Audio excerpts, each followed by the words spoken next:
बिस्मिल्लाहिर्रहमानिर्रहीम अल्लाहुम्मा सल्लि अला मोहम्मद व अला आलि मोहम्मद व बारिक वसल्लम।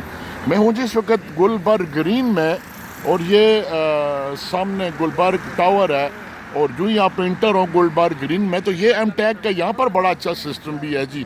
अगर कोई दोस्त बाकी जगहों पर रश है और वो यहाँ पर गुलबर्ग ग्रीन उनकी अप्रोच में है तो ये 9 बजे सिस्टम शुरू करते हैं और 5 बजे तक बिला नागा रमज़ान है। हाँ, तो ये हफ्ता इतवार को भी अच्छा माशाल्लाह जी। तो अगर आप को मसला होता है दूर जाने में, रश महसूस होता है, चूँकि काफ़ी जगह मैं देख रहा हूँ कि वहाँ पर रश है, तो यहाँ पर ये गुलबर्ग ग्रीन में बड़ी तादाद भी कम है लोगों की और मोटरसाइकिल भी लाइन में लगे हैं, बड़ी डिसिप्लिन में गाड़ियाँ लगी हुई हैं।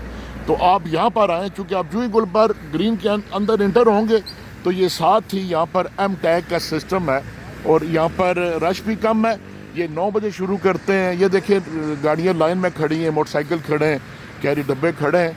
तो आपके आसानी के लिए ही आपको इन्फॉर्मेशन दे रहा हूँ कि अगर आप रश से बचना चाहते हैं, परेशानी से बचना चाहते हैं, तो हाईवे पे जो गुलबर्ग ग्रीन है सोसाइटी है उसी के अंदर थोड़ा सा अंदर करके, यहाँ पर मैं रोज़ देखता रहा हूँ, रोज़ दिल किया कि इसको शेयर करूँ लोगों को बताने के लिए, तो अभी रुका हूँ। मैंने कहा जो लोग परेशान होते हैं, बेशुमार जगह मैंने देखा बहुत बड़ी लंबी लंबी लाइनें हैं और वहाँ पर मोटरसाइकिल की लंबी लंबी लाइनें। तो आपको आसानी के लिए एक और जगह बता रहा हूँ, गुलबर्ग ग्रीन में, यहाँ पर भी अभी 9 बजे सिस्टम शुरू हो जाएगा। तो आप आएँ यहाँ पर और आपको ये बड़ी आसानी से जो है ना टैग लग जाएगा। वस्सलाम।